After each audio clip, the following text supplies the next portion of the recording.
जहां एक तरफ मानसून में दिल्ली समेत तमाम उत्तर भारत के राज्यों की हालात जो है उनकी स्थिति की अगर बात की जाए तो वो दयनीय बनी हुई है। इसी बीच आप देख सकते हैं इस समय लाल किला के पीछे हम मौजूद हैं और यहाँ पर अगर बात की जाए तो किस प्रकार से जो बाढ़ की स्थिति उत्पन्न हुई है, जैसे ही यमुना नदी का जो जल है उसमें 208.53 तक जब वो स्तर पहुँच चुका है, उसके बाद से ही जो है यहाँ पर आशंका लगाई जा रही है कि किसी भी समय जो है ये 209 तक पहुंच सकता है और 209 तक पहुंचने के बाद ही जो है यहाँ पर कई सारे इलाके जो हैं वो राष्ट्रीय राजधानी दिल्ली के वो जलमग्न जो है वो दिखाई देंगे। इस समय अगर बात की जाए ये जो रूट है ये काफ़ी बिजी रूट है, क्योंकि थोड़ी ही दूरी पर महाराणा प्रताप जो है वो बस स्टेशन है और अगर बात की जाए तो वहीं से थोड़ी दूरी पर चांदनी चौक का इलाका भी है। और अगर इस लाल किला की बात की जाए, यहाँ पर रोज़ाना जो है वो लाखों टूरिस्ट घूमने के लिए आते हैं, लेकिन इस समय आप देख सकते हैं किस प्रकार से यहाँ पर जो स्थिति देखने को मिल रही है। लगातार पिछले कुछ दिनों से ऐसी आशंकाएं जताई जा रही थी कि जिस हिसाब से इस बरसात में बारिश हो रही है और एक साथ पूरे देश भर में ये जो है बरसात शुरू हुई है, तो दिल्ली के अंदर यहाँ पर जो है वो समस्याएं बढ़ती हुई पहले से ही नज़र आ रही थी। यहाँ पर आप देख सकते हैं जो दिल्ली पुलिस है वो भी जो है तैनात है, लगातार लोगों को जो है वो यहाँ से हटाने का काम जो है किया जा रहा है। इसी बीच आपको बता दें कि 3 वाटर ट्रीटमेंट प्लांट जो है उनको बंद कर दिया गया है यहाँ, यानी कि यहाँ पर जो है पीने के पानी की समस्या भी जो है वो यहाँ पर दिल्ली के लोगों को जो है उसका सामना करना पड़ेगा।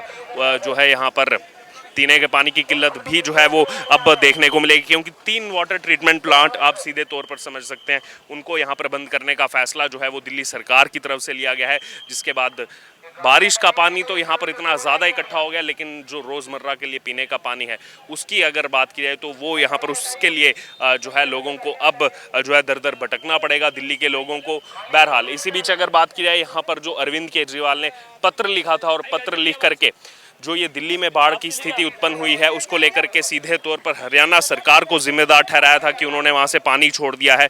उसके बाद जो हरियाणा के डिप्टी सीएम है दुष्यंत चौटाला, उनकी भी स्टेटमेंट यहां पर सामने आ रही है और उन्होंने सीधे तौर पर अरविंद केजरीवाल को कड़े शब्दों में कहा है कि हर चीज़ पर जो है दूसरे राज्य पर ये डाल देते हैं। जब भी दिल्ली में कोई स्थिति खराब होती है, कभी उत्तर प्रदेश का नाम ले लेते हैं, कभी हरियाणा का नाम ले लेते हैं। अभी पंजाब में सरकार है, जब पंजाब में सरकार नहीं थी तो तब पंजाब का भी नाम ले लेते थे, उन पर ठीकरा फोड़ने का काम करते थे। लेकिन खुद आखिरकार क्या कर रहे हैं लोगों के लिए लगातार जो है सवाल उत्पन्न हो रहा है। बार बार बाकी भी चीज़ों के लिए जो है केंद्र सरकार को जिम्मेदार ठहराना हो, या फिर अभी अगर इस बाढ़ की स्थिति की बात की जाए, जो यहाँ पर पत्र लिखा गया दिल्ली के मुख्यमंत्री अरविंद केजरीवाल की तरफ से, वो लिखा गया यहाँ पर देश के गृह मंत्री अमित शाह को लिखा गया। और आप देख सकते हैं स्थिति यहाँ पर क्या है और सीधे तौर पर हरियाणा सरकार को इसका जिम्मेदार जो है वो ठहराया गया अरविंद केजरीवाल की तरफ से। लेकिन उसके बाद हरियाणा सरकार की तरफ से भी इसको लेकर के जो है यहाँ पर जो आरोप लगे, इसको लेकर के प्रतिक्रिया सामने आई। अरविंद केजरीवाल के लिए कहा गया कि कैसे जो है ये सीधे तौर पर हर बार जो है यहाँ पर हरियाणा को जिम्मेदार ठहरा देते हैं। और ये भी उन्होंने कहा कि क्योंकि अरविंद केजरीवाल की बात की तो हरियाणा में ही उनका जन्म हुआ था, तो यहाँ पर पैदा क्यों हुआ, इस प्रकार का कटाक्ष भी जो है वो यहाँ पर सीधे तौर पर किया गया। ये अभी हम एक्सक्लूसिव तस्वीरें जो है वो आपको लाल किला से दिखा रहे हैं, लेकिन इस तरह की स्थिति जो है वो दिल्ली के कई इलाकों में आपको देखने को मिलेगी। इसी बीच अगर यहाँ पर बात की जाए, गुरुवार सुबह 10 बजे जो मैंने आपको बताया यमुना का जलस्तर 208.53 था, और जबकि खतरे का निशान जो है वो 205 मीटर का है। और सीधे तौर पर अगर देखा जाए तो यहाँ पर केंद्रीय जल आयोग को आशंका है कि ये कुछ ही देर में जो है 209 मीटर तक जो है यहाँ पर इसका जल स्तर जो है वो पहुँच सकता है। और साथ ही साथ ये जो 3 वाटर ट्रीटमेंट प्लांट बंद किए गए हैं, इसमें वजीराबाद का है ओखला वाटर ट्रीटमेंट प्लांट है, उसके अलावा चंद्रावल ट्रीटमेंट प्लांट है जिसको यहाँ पर बंद करने का फैसला जो है लिया गया है। वहीं अगर बात की जाए तो कुछ ही दूरी पर यहाँ से आगे जो है वो सिविल लाइंस विधानसभा का इलाका है, जहाँ पर दिल्ली के मुख्यमंत्री अरविंद केजरीवाल का निवास स्थान है। उनके निवास स्थान की भी अगर बात की जाए, अभी तो यहाँ से जाना बेहद मुश्किल है, लेकिन वहाँ पर भी 1 किलोमीटर तक जो है वहाँ पर जल भराव की स्थिति जो है वो बनी हुई है। बहरहाल इसी बीच अगर बात की जाए, यमुना बाज़ार, Majnu ka Tila, Nigam Bodhghat, monastery market, Wazirabad, Geeta colony और शादरा एरिया जो है ये इलाके सबसे ज़्यादा प्रभावित होने वाले हैं। और इसमें सीधे तौर पर अगर देखा जाए तो चाहे मजनू का टीला हो, निगम बोधघाट हो या फिर मोनेस्ट्री मार्केट हो, वो उन सब का इलाका जो है वो यहीं से कुछ दूरी पर है। यहाँ पर जो आगे ISBT है, बस अड्डा है, उसके बाद ही ये सब इलाके जो हैं वो दिल्ली में पड़ते हैं। इसी बीच अगर बात की जाए तो यहाँ पर गौतम गंभीर जो सांसद भी हैं, भारतीय जनता पार्टी से आते हैं, उन्होंने सीधे तौर पर अरविंद केजरीवाल पर निशाना साधा है और लिखा है कि दिल्ली के लोगों जाग जाओ, दिल्ली जो है वो गटर बन चुकी है, कुछ भी फ्री का नहीं है, दिस इज़ द प्राइस। ये उन्होंने सीधे तौर पर कटाक्ष किया है दिल्ली सरकार पर। इसी बीच आपको बता दें कि अरविंद केजरीवाल वो भी लगातार कुछ ना कुछ जो है यहाँ पर ट्वीट कर रहे हैं। उन्होंने यहाँ पर कहा है कि अभी वो दौरे पर निकले हुए हैं, ट्रीटमेंट प्लांट को जो है वो यहाँ पर बंद कर दिया गया है। और दूसरी तरफ अगर देखा जाए तो बाकी जो आम जनता है उसको सबसे ज़्यादा यहाँ पर जो है सफ़र करने पड़ रहा है। उसको जो है आम अगर जनजीवन की बात की जाए वो यहाँ पर अस्त व्यस्त होता हुआ नज़र आ रहा है। क्योंकि अगर बात की जाए राष्ट्रीय राजधानी दिल्ली की, तो ना ही केवल दिल्ली के लोग बल्कि पूरा देश जो है वो यहाँ पर दिल्ली से चलता है। तो यहाँ पर आप सोच सकते हैं स्थिति जिस प्रकार से उत्पन्न हुई है, तो उसके बाद आने वाले दिनों में और ज़्यादा कितनी मुसीबतों का सामना करना पड़ेगा। एक तो वैसे ही जो इस समय मानसून ने हालात बनाए हुए हैं, और दूसरी तरफ वाटर ट्रीटमेंट प्लांट जो है वो भी यहाँ पर जो है बंद हो चुके हैं।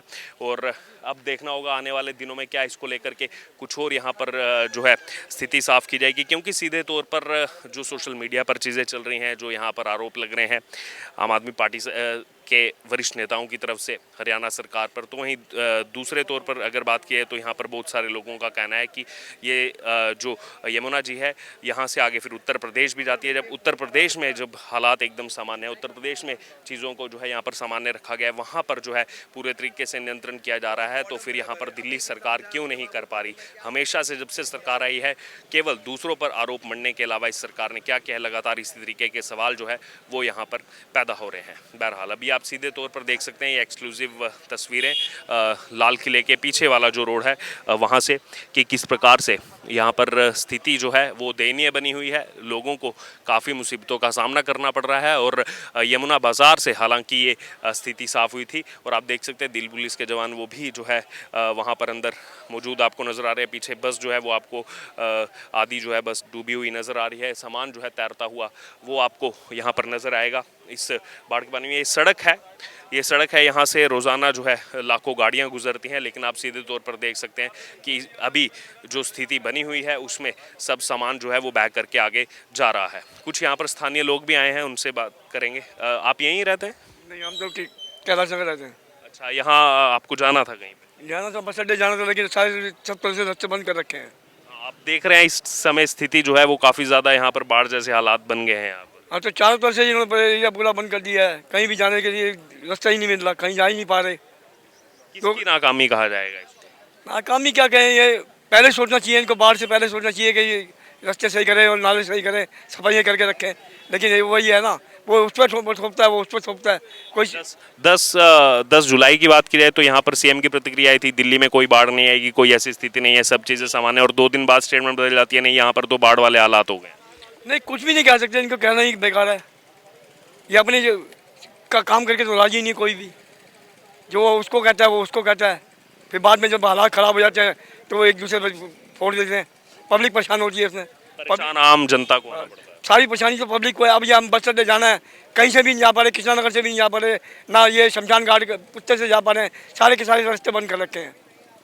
बिल्कुल सीधे तौर पर अगर बात करें आम जनता की, तो आम जनता जो है वो यहाँ पर त्रस्त है इस बाढ़ जैसे हालात से। पॉलिटिकल पार्टीज़ की बात की जाए तो एक दूसरे पर जो है वो आरोप प्रत्यारोप की राजनीति कर रहे हैं, लेकिन आम जनता को जो है वो यहाँ पर उसका जीवन सबसे ज़्यादा जो है त्रस्त नज़र आ रहा है। इसी बीच आपको बता दें कि कुछ देर पहले जो यहाँ पर डीएमआरसी की तरफ से भी जो अपडेट सामने आया, जो यमुना बैंक मेट्रो स्टेशन है उसके एंट्री और एग्जिट गेट्स को जो है यहाँ पर क्लोज़ करना पड़ा, क्योंकि वहाँ पर भी जल स्तर की बात की है तो जो ये बाढ़ के हालात उत्पन्न हुए हैं, सबसे ज़्यादा इलाके जो प्रभावित हुए हैं यमुना बाज़ार भी उसमें एक जो है अहम इलाका है। वहाँ पर भी एक घनी आबादी जो है उस इलाके में रहती है। लेकिन अब देखना होगा सीधे तौर पर कि आखिरकार कब ये जो लगातार प्रकृति की मार जो है वो अब यहाँ पर झेली जा रही है। 45 साल बाद दिल्ली में इस तरह के हालात जो है वो उत्पन्न हुए हैं, इसको लेकर के आखिरकार कौन जिम्मेदार है?